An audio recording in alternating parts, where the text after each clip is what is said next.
አለ ወሬ እቺ እንቁራሪት እኔን ጠራች አይደል?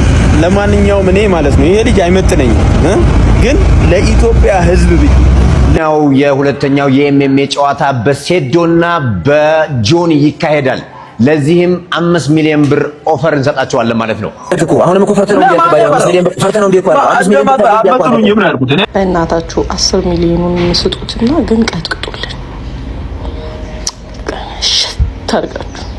ዛሬ እንግዲህ እንደምታዩት ሁለት አዝናኝ፣ ሁለት አሳዛኝ፣ ሁለት ደግሞ አስደንጋጭ ዜናዎችን ይዤላችሁ መጥቻለሁ። ከኔ ጋር ናችሁ ወይ? አረ ድምጻችሁ አይሰማም? እንግዲህ የምታዩት ዘ ላይፍ ኦፍ ቤቤ ነው። እንግዲህ ዛሬ በሶሻል ሚዲያውን እንደዚህ ቀጥ አድርገው ያዙት። እናንተ ደግሞ ያልሰማችሁትን ለምሳሌ እናንተ ጊዜ ላይ ኖራችሁ ይችላል። ለምሳሌ ስክሮል ለማታረጉ ልትሆኑ ትችላላችሁ። ለዚህ ጊዜያችሁን እኔ በአጭሩ በ20 ደቂቃ እጥር አድርጌ ያሉትን ነገሮች በዚህ ሳምንት የተካሄዱትን ነገሮች በሞቱ ለእናንተ አስረዳችኋለሁ። እናንተ በየቦታው እየገባችሁ ዜና መስማት የተለያዩ ነገሮችን መቸገር አይጠበቅባችሁም። እናንተ ስራችሁን ስሩ። እኔ ደግሞ ከከተማ ውስጥ ወይም ደግሞ ከአገራችን ውስጥ ያሉትን በሶሻል ሚዲያ ላይ ያሉትን ነገሮች በሙሉ ሰብስቤ ወደ እናንተ አቀርባለሁ ማለት ነው። ዘ ላይፍ ኦፍ ቤቤ ነው። አንተ ጥሩ ሰው ለምንድን ነው ሰብስክራይብ ማታረገው? ሰብስክራይብ ሳታረጉ የምታዩ ሰዎች በጣም ምርጥ ሰዎች ያላችሁ፣ እስቲ ሰብስክራይብ አድርጉና ምርጥነታችሁን በደንብ እንግዲህ ለኛ ፕሩቭ አድርጉልን ማለት ነው። እንወዳችኋለን። ከኛ ጋር ቆዩ። አሁን ቀጥታ ወደ አዝናኙ ዜናዎቻችን እንሄዳለን። እንግዲህ ከአዝናኙ እንጀምራለን። ከዛ በኋላ ወደ አሳዛኙ እንሄዳለን። በመጨረሻም ደግሞ አስደንጋጩና ሰርፕራይዝ የሆነውን ዜና በመጨረሻ እናሳያችኋለን ማለት ነው። አሁን ደግሞ አዲስ የመጣው ደግሞ ሰይዶ ነው። ሰይዶ በጣም አዝናኝ የሆነ ኢንሲደንቶችን እየፈጠረ ነው በዚህ ሳምንት። ከነዚህ ውስጥ እንግዲህ የተለያየ ሐሳቦች አሉ። የተለያዩ ቪዲዮዎችን እያየን እንግዲህ እናወራለን ማለት ነው። በመጀመሪያ ጉዳዩ የተጀመረው እዚህ ጋር በምታዩት መንገድ ጆኒ ኮል አውት አድርጎ ነበረ በፋይናል ቀን፣ ያው ንቃተ ህሊና ባሸነፈበት ቀን። ከዚህ በፊት በጣም ብዙ ማስተሮች ተብለው አገር ውስጥ ተመሳሳዮች ተመሳሳዮች and I want you guys to understand I challenge anyone እንግዲህ እዚህ ጋር I challenge anyone ብሎ ማስተር ሀገረ ሰላምንና ሰይዶ ማርሻልን ኮል አውት አድርጎ ነበር ለኔክስት ፋይት። ይሄን በለቀቀ ይሄን ማሳብ በተሰማ በአጭር ደቂቃ ውስጥ ወይም በአጭር ሰዓታት ውስጥ እንትና ሰይዶ ማርሻል ቪዲዮ ሰርቷል። አንቺ እንቁራሪት ምናምን ብሎ እስቲ እሷን ቪዲዮ አይተን እንመለስ። ሰይዶ በዚህ መልክ እንግዲህ ኮል አውቱን ተቀበለ ማለት ነው። እኔ ማለት ነው ይሄ ልጅ አይመጥነኝም ግን ለኢትዮጵያ ሕዝብ ብዬ ለሕዝቡ ብዬ ተዘጋጅ የሚያዘጋጀውም አካል የኢትዮጵያ ሕዝብ ፈረደበት። በእያንዳንዱ ሐሳብ ውስጥ የኢትዮጵያ ሕዝብ እያለ ይነሳል። እንግዲህ የኢትዮጵያ ሕዝብ እዚህ ውስጥ ምን እንደሚያገባው ባይገባኝም ሰይዶ ሐሳቡን እንግዲህ ተቀብያለሁ ብሎ ይሄን ቪዲዮ ሰራ ማለት ነው። ኮል አውቱን መቀላቀሉን ወይም ደግሞ ለፋይት መስማማቱን አሳወቀ ማለት ነው። ከዚህ በኋላ ነው እንግዲህ እነጌችም ሬዲ ሆነው እንደዚህ አይነት ሐሳቦችን ያነሱት ማለት ነው። ወዲያው እንግዲህ ጌች ይሄኛውን ሐሳብ እንደሰማ ይሄን ቪዲዮ ለቀቀ ማለት ነው። የሁለተኛው የኤምኤምኤ ጨዋታ በሴዶና በጆኒ ይካሄዳል። ለዚህም 5 ሚሊዮን ብር ኦፈር እንሰጣቸዋለን ማለት ነው። ያሸነፈ 4 ሚሊዮን ብር ይወስዳል፣ የተሸነፈ 1 ሚሊዮን ብር ይወስዳል። ሴዶ ይሄን ነገር ተቀብሏል። ስለዚህ ሴዶ ይገጥማል። እንግዲህ ጌችን እንደተመለከታችሁት የ5 ሚሊዮን ብር ሽልማት አቅርቦ ነበር ማለት ነው። የ5 ሚሊዮን ብር ሽልማቱ እንግዲህ 4 ሚሊዮን ብር ለአሸናፊ፣ 1 ሚሊዮን ብር ለተሸናፊ ነው። እንግዲህ ይሄ በጣም ትልቅ ኦፖርቹኒቲ ነው ብሎ ብዙ ሰው ለሰይዶ ለምን እንደውም አንዳንድ ሰዎች በኮሜንት ላይ ለሰይዶ ለምን ሌላ ብዙ ፕሮፌሽናል ፋይተሮች እያሉ እንዴት ሰይዶ ሊጠራ ቻለ ብሎ ብዙ ሰዎችም ኮሜንት አድርገው ተቃርኗቸውን አሰምተው ነበር። እንግዲህ ይሄ ሐሳብ ከተከናወነ በኋላ ሰይዶ ሌላ ደግሞ የተለየ ሐሳብ ይዞ መጣ ማለት ነው። እሱ ምንድነው የተፈጠረው? እንግዲህ ላይቭ ላይ በነበራቸው አጋጣሚ አሁን እዚህ ጋር በምታዩት አሁን አሳያችኋለሁ ቪዲዮ ላይቭ ላይ በተፈጠረው አጋጣሚ ሰይዶ ፕሮፌሽናል መሆን አለበት እና እኔ በጣም ኤክስፒሪየንስ አለኝ፣ ከኔ ብዙ ተጠቀማላችሁ፣ ከኔ ጋር ፋይት በሚደረግበት ቀን ላይ የሚገባው ሰው የምታገኙት ገቢ ትልቅ ስለሆነ ብሩ ከፍ ሊልኝ ይገባል አለ። በዚህ እንግዲህ ሁለቱ የተለያየ ሰጣ ገባ ውስጥ ገቡ። ከገቡት እንግዲህ ሰጣ ገባ ውስጥ እንግዲህ እንደኔ እይታ ሰይዶ ብዙ ሰዎች ሰይዶ ፈርቷል ብለው ማሰብ ጀመሩ ማለት ነው። ምክንያቱም ሰይዶ ውድድሩ ከመደረጉ በፊት 10 ሚሊዮን ብር ይግባልኝ አለ።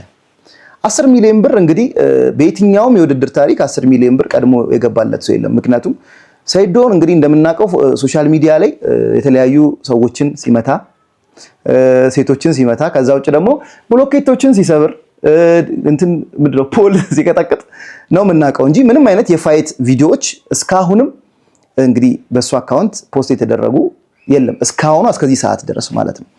እና የጌችን መከራከሪያ አንተ የትኛው ኤክስፒሪየንስ ስላለህ ነው ቀድመን ለአንተ 10 ሚሊዮን ብር የምንሰጥ?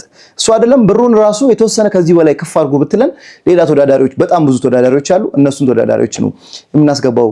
ምክንያቱም እኛ ሶሻል ሚዲያ ላይ ፌመስ ነኝ ብላ አስበህ ከሆነ ሶሻል ሚዲያውን አሁን ባለውበት ተቆጣጥረናል፣ ከዚህም በላይ መቆጣጠር እንችላለን የሚል እሰጥ አገባዎች ነበሩ። እስቲ እሱን ሰምተን እንመለስ። ለዚህ 5 ሚሊዮን ብር ማቅረባችን ባይ ዘ ወይ እንደውም ልንመሰገን ይገባል እንጂ ሌላ ብር ጨምሩ ብሎ መምጣት it's very very unnecessary። ቢቀርብ ለምሳሌ ብር ጨምሩ ትለኛ አሁን ነገ ጠዋት በቃ ቀርቷል ከከሬ ጋር ይሆናል ነው እኔ ግድም የለንማ ማት ፋይተሮች አሉ ይሄን ነገር ማድረግ የሚችሉ ሶሻል ሚዲያውን ነው ተቆጣጥረናል። እኛ አንተ ከምትቆጣጠረው በላይ መቆጣጠር እንችላለን። ደግሞ ለሶሻል ሚዲያ ምንም ችግር የለም። ሰው እንደዛ አይነት አስተሳሰብ ባይኖራችሁ ጥሩ ነው። አችሉም ገጃችሁ በቃ አችሉም ሶሻል ሚዲያው ከሬ በላይ በምንም ታምራችሁ ነው በምንም ታምር እነዚህ የመጡት እኔ አሁን ከዚህ በፊት ያደረጉት አንተም የመጣው ሶሻል ሚዲያ የኔ ስም ጠርታችሁ ነው። ይሄን በላው በጣም እዚህ ጋር በጣም እንግዲህ የተገረምኩበትን አንድ ፖይንት ላንሳላችሁ። እዚህ ጋር የተረዳሁት የጌችን በጣም ማቹሪቲ ነው። ምክንያቱም ይሄ በጣም ሆቶ ነው በሚያወራበት ሰዓት የሚመልስለት በለው ምናምን ይለዋል ከማልና የባሰ ሆት እንዲሆንና ቴምፐሩን እንትን አድርጎ ሌላ ነገሮች እንዲገባ ያደረገው የጌች ሲቹዌሽን ይመስለኛል። እንግዲህ ከኔ በላይ ሶሻል ሚዲያ ላይ ኢንፍሉዌንስ ልታረጉ አትችሉም ማለት እስቲ እናንተ አሁን ካለው አንፃር ከሰይዶና ከነጆኒ ወይም ደግሞ ከስዌት ቦክስ አካላት ውስጥ የትኞቹ እንግዲህ ለሶሻል ሚዲያ ላይ በጣም ኢንፍሉዌንሻል ናቸው ወይም ብዙዎቻችሁ የትኞቹ ማየት ተመርጣላችሁ የሚለው ኮሜንት ላይ እስቲ ያሳውቁን ማለት ነው። በዚህ መንገድ እንግዲህ ተከራከሩ። በዚህ ተበሳይቶ ሰይዶ 10 ሚሊዮን ብር ቀድሞ ካልገባልኝ አልወዳደርም አለ ማለት ነው። ከዛ በኋላ ነው እንግዲህ በጣም የሚያዝናኑት ነገሮች የመጡት። ምን የሚያዝናኑ ነገሮች መጡ?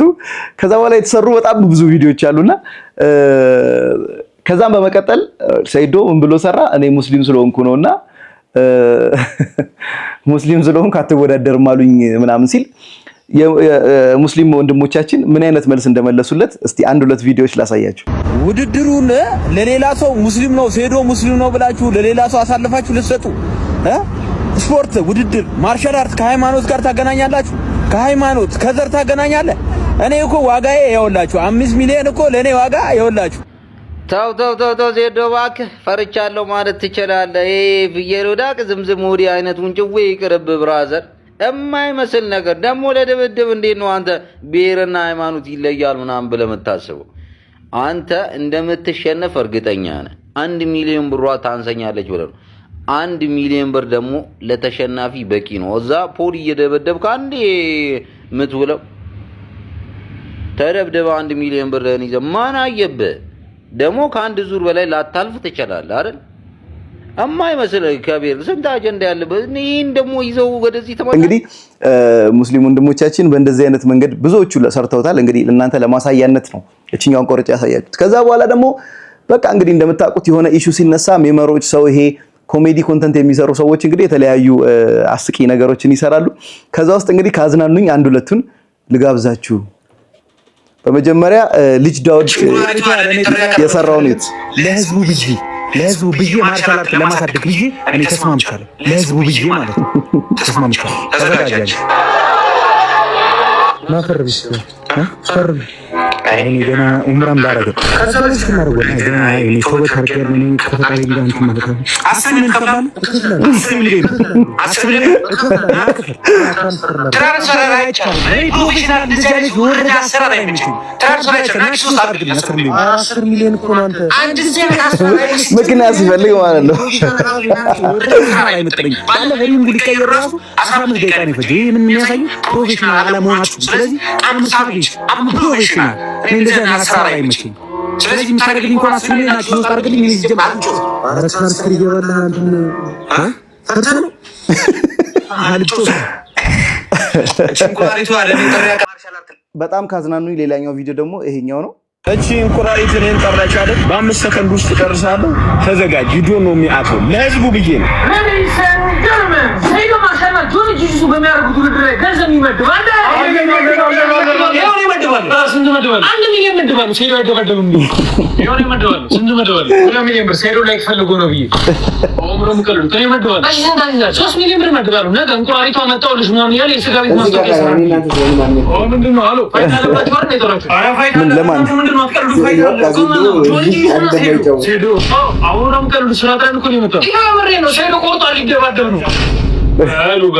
ፋይተር ብለው ያለ ኮሜዲያን እንግዲህ የሰው ስሜት ይሄ ነው። ከዚህ በኋላ እንግዲህ ምን ተፈጠረ?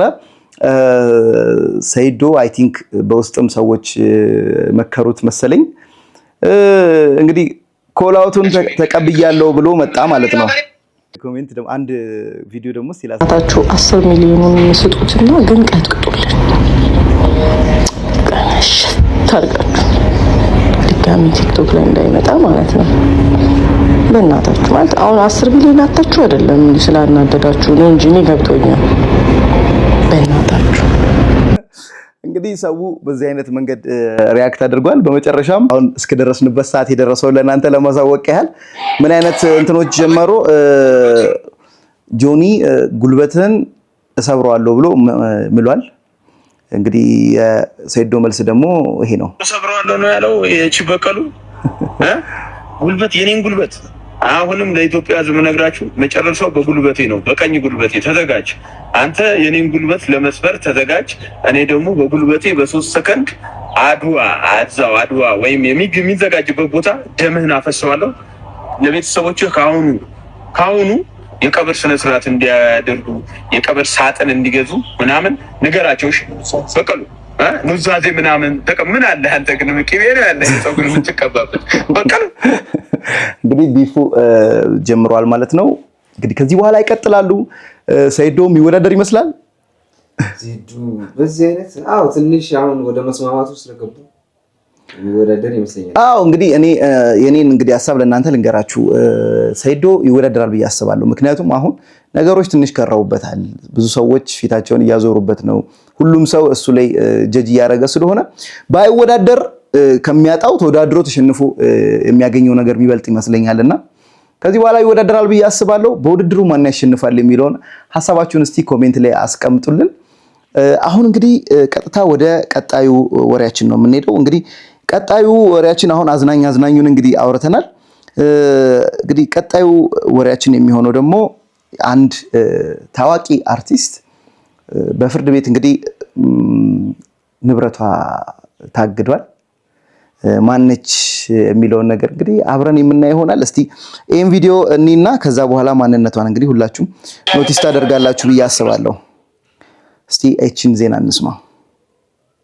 በዳናይት መክብብና በሌሎች 4 ተከሳሾች ላይ የተመሰረተው ክስ በፍርድ ቤት መታየት የቀጠለ ሲሆን በተከሳሾች ላይ የንብረትና የባንክ ሂሳብ እግድ መተላለፉ ታውቋል። የቲቪ ፕሮግራም አቅራቢዋ እንዲሁም የሶሻል ሚዲያ ተጽዕኖ ፈጣሪዋ ዳናይት መክብብና ሌሎች 4 ሰዎች የተከሰሱት ገንዘብ ተጭበርብረናል ባሉ ሰዎች እንደሆነ መዘገባችን ይታወሳል።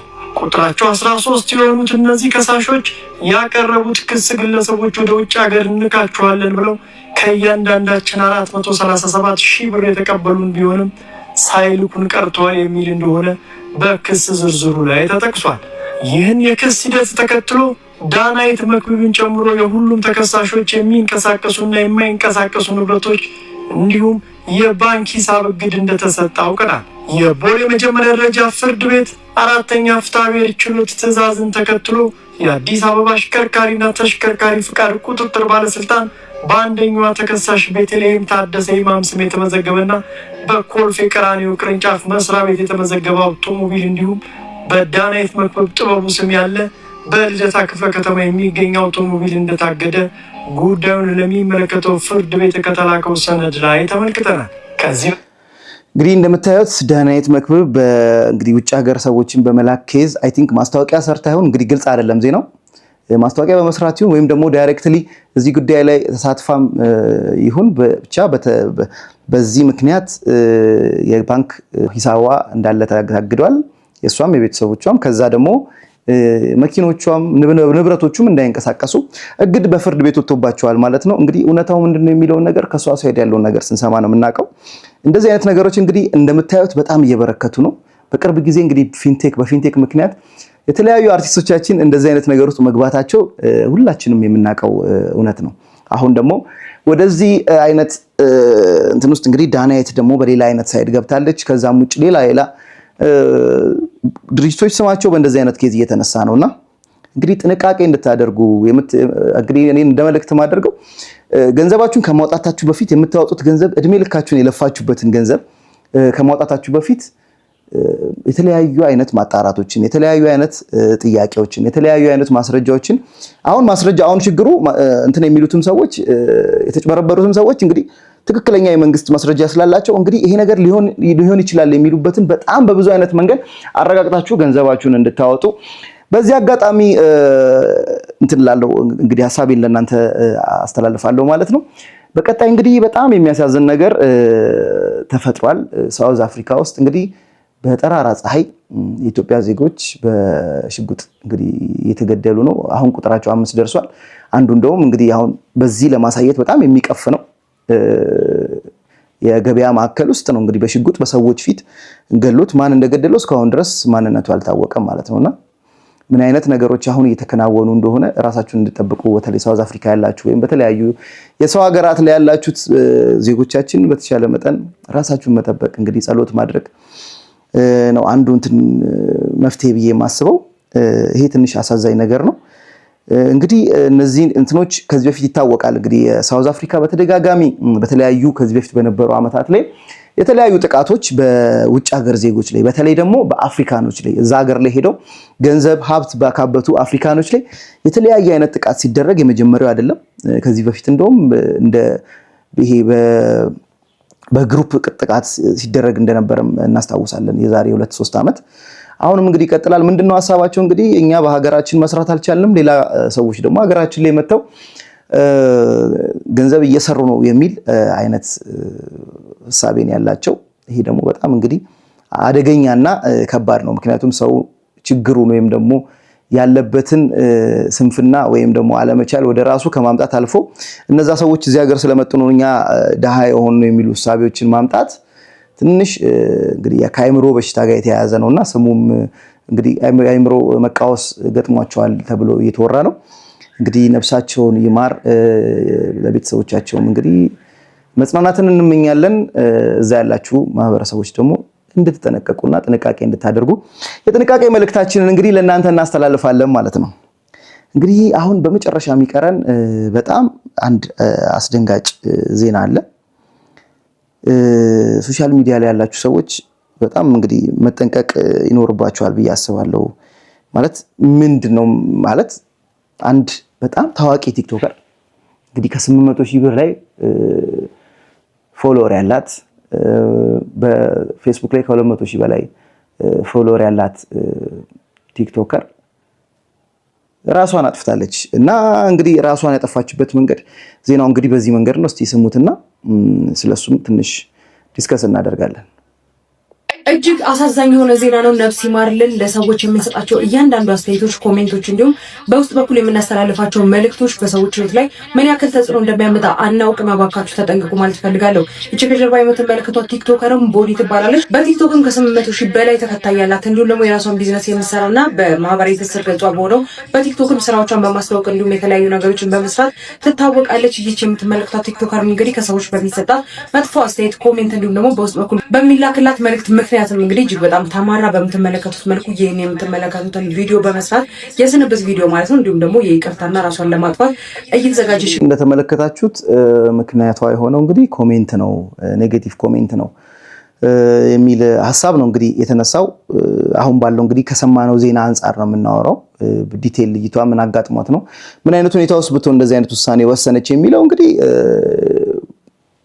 በቅርቡ ያሉ ሰዎች እንግዲህ ሌላ የተለየ ምክንያት ካላት እንደዛ ነው። አሁን ባለው ግን እየተባለ ያለው ወይም ደግሞ የሰራችው ቪዲዮ ላይ የገለጸችው እንግዲህ ሰዎች በተለያየ መንገድ በተለያየ ጊዜ አታክ ያደረጓት እንደሆነ ኮሜንት ላይና በዛ በጣም ዲስአፖይንትድ እንደሆነችና በመጨረሻም ምንድነው ይቅርታ ማለት ላስቀየማችሁኝ ይቅር ብያችኋለሁ ላስቀየምኳችሁ ይቅር በሉኝ አይነት ነገር ብላ ከዛ በኋላ እንግዲህ ራሷ እንዳጠፋች ነው የተሰማው። እንግዲህ ይሄን በሁለት አይነት መንገድ እናየዋለን። አንደኛው መንገድ ምንድነው ሶሻል ሚዲያ ላይ አስተያየት ስንሰጥ ዝም ብለን የመጣልንን መስጠት ሳይሆን እዛ ሰውዬ ላይ ምን አይነት ተጽዕኖ እዛ ሰውዬ ላይ ምን አይነት ተጽዕኖ ይፈጥራል፣ ይሄ ሰውዬ ምን አይነት ሁኔታ ውስጥ ሊኖር ይችላል። ምክንያቱም እኛ እንደምናውቀው ሰው ሶሻል ሚዲያ ላይ የሚያሳየው ነገር ሪል ማንነቱ ላይሆን ይችላል።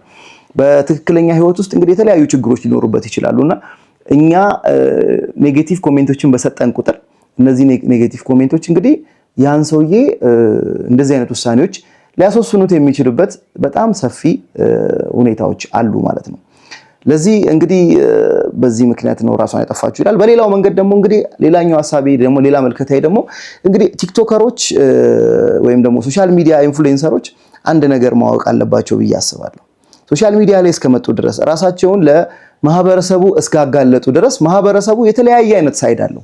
ለምሳሌ በጣም እንግዲህ በቤት ውስጥ ዲፕረስድ ሆነው የሆኑ ሰዎች ያያሉ። በጣም ትክክል ያልሆነ ባህሪ ያላቸው ሰዎች ያያሉ። በዛው ልክ ደግሞ በጣም የተከበሩ ራሳቸውን መቆጣጠር የሚችሉ ሰዎች ያያሉ። ራሳችንን አንዴ ለሚዲያ አሳልፈን ሰጠን ማለት እነዚህ ሁሉ አይነት ባህሪ ያላቸው ሰዎች አንድ ላይ እንግዲህ እንዲያዩን ወይም ደግሞ እኛ ላይ ጀጅ እንዲያደርጉ እኛ ላይ ሐሳብ እንዲሰጡ ፈቅደንላቸዋል ማለት ነው። ለዚህ ወደ ሶሻል ሚዲያ ስትመጡ በመጀመሪያ ደረጃ ሳይኮሎጂካል ጥንካሬያችሁን ወይም ደግሞ የስነ ልቦና ጽናታችሁን አስተካክላችሁ መምጣት ወይም ደግሞ ያን ነገር አስቦ መምጣት አስፈላጊ ነው ብዬ አስባለሁ። ምክንያቱም ያ ሰውዬ በምን አይነት ሁኔታ ውስጥ ሆኖ ያን ነገር እንደጻፈው አናቅም። ምክንያቱም ያ ሰውዬ ምናልባት የሆነ የደበረው ሰውዬ ነው። ያን ቪዲዮ ሲያይ ዲስአፖይንትድ ሆኗል። ለዚህ የመጣለትን ነገር ለቆታል። በዛ ውስጥ እንግዲህ የሰዎች ህይወት እንደዚህ በጣም በጣም በጣም በአሳዛኝ ሁኔታ ይቀጠፋል ማለት ነው። መቀጠፉ ብቻ አይደለም። አሁን ማሰብ ያለባችሁ አንድ ነገር ነው። ወጣቶች አሁን ያላችሁ ወጣቶች ምናልባት በአሳዛኝ ሁኔታ ውስጥ ልትኖሩ ይችላል፣ ጭንቀት ውስጥ ልትሆኑ ይችላላችሁ፣ ተስፋ ማጣት ውስጥ ልትቀመጡ ይችላላችሁ። አንድ ነገር ግን ራስን ማጥፋት መፍትሄ ሊሆን አይችልም። ምክንያቱም አንደኛ እንግዲህ መንፈሳዊ ከሆናችሁ በየትኛውም እምነት ራስን ማጥፋት እንግዲህ ቀጥታ ሲኦል ያስገባል የሚል አይነት አስተምሮ ነው የሚማረው። እውነት ለመናገር ለምሳሌ እኔ በማመልክበት የእምነት ቦታ ላይ በኦርቶዶክስ ፍትሃት አይደረግለትም ራሱን ያጠፋ ሰው ማለት ነውና በተቻላችሁ መጠን ይህን ነገር ማሰብ እንግዲህ እምነት ላይ ያለን ሰዎች ከሆነን ምድራዊ ብቻ ሳይሆን ሰማያዊ ህይወታችንን ማሰብ ይኖርብናል። ከዛ ውጭ ደግሞ ይህን ነገር በማድረጋችሁ የምትፈጥሩት ተጎጂ ዋነኛ ተጎጂ ራሳችሁን ያጠፋችሁት ሰዎች ነው የምትሆኑት። እናንተ ራሳችሁን በማጥፋታችሁ ኮሜንት ያደረገው ሰው እየተጸጸቶ ሌላ የተለየ ነገር ያደርጋል ማለት ላይሆን ይችላል። ለዚህ ተጠንቀቁ፣ አስቡ፣ በጣም ስማርት ለመሆን ሞክሩ። አቃለው የሰው ጫማ ውስጥ መቀመጥ አይደለም። ይሄን እንደዛ አርጋችሁ እንድታስቡት አልፈልግም። ግን በተቻላችሁ መጠን ቆም ብሎ ማሰብ ከዛ ነገ ደግሞ የተሻለ ሊሆን እንደሚችል ምንም ጥያቄ የለውም። ዛሬ ከነገ የተሻለ ሊሆን የሚችልባቸው ብዙ አይነት መንገዶች አሉ። ያላየነው ነገር ካየነው ዛሬ የተሻለ ተስፋ አለውና የሰው ልጅ ደግሞ የሚኖረው በተስፋ ስለሆነ ችግሮቻችሁ ወይም ደግሞ እንደዚህ አይነት በጣም መጥፎ ሐሳቦች ወደ ጭንቅላታችሁ ሲመጡ በተቻላችሁ መጠን እንግዲህ ሁለት አይነት ሜቶዶች አሉ። አንደኛው መንፈሳዊ የሆነ ሜቶድ ነው። ሁለተኛው ደግሞ እንግዲህ ሳይንሳዊ በሆነ መንገድ ራሳችሁን ለሳይካትሪስት ወይም ደግሞ ለተለያዩ ባለሙያዎች ጋር ዲስከስ በማድረግ ችግራችሁን ለመፍታት መሞከር፣ ነገ ያለውን ተስፋ ማየት መፍትሄ ነው ብዬ አስባለሁ። እንግዲህ የሳምንታችን በጣም አዝናኝ አንድ ቪዲዮ ልጋብዛችሁና በጣም ማለት ሆዴን የበላኝ ቪዲዮ ስለሆነ ነው ልጋብዛችሁና ይሄን ቪዲዮ የዛሬው ሳምንት የዚህኛውን ቪዲዮአችንን በዚህ እናብቃ ማለት ነው። እስቲ ማንን እያስተኛ ነው የሚል ቪዲዮ ትላንትና ሶሻል ሚዲያ ላይ ያየው የመጣልኝ ቪዲዮ ነው። እስቲ እዩትና ሐሳባችሁን እንትን በሉልኝ።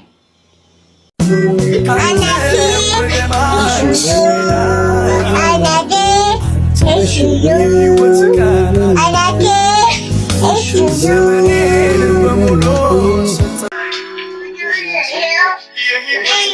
እያስተኛው ነው ልጅ አባትየው። በመጨረሻ ይሄን ቪዲዮ ጋብዣችሁ ቪዲዮን እንግዲህ ቀናችሁ ብሩህ ይሁን። እንግዲህ ነገ ሌላ ቀን ነው። ሁላችንም እንግዲህ ተስፋ ሰንቀን ነው እየሰራን ያለ ነው። እስቲ እንግዲህ ሁላችንም ይሄ ዩቲዩብ ሪብራንድ ከተደረገ አዲስ ነው። እስቲ ሰብስክራይብ አድርጉ፣ ደገፍ አድርጉት። እንወዳችኋለን። በቀጣይ በሌላ ምርጥ ቪዲዮ እስከምንገናኝ ድረስ ቤት ሆነኝ። እንወዳችኋለን። መልካም ቀን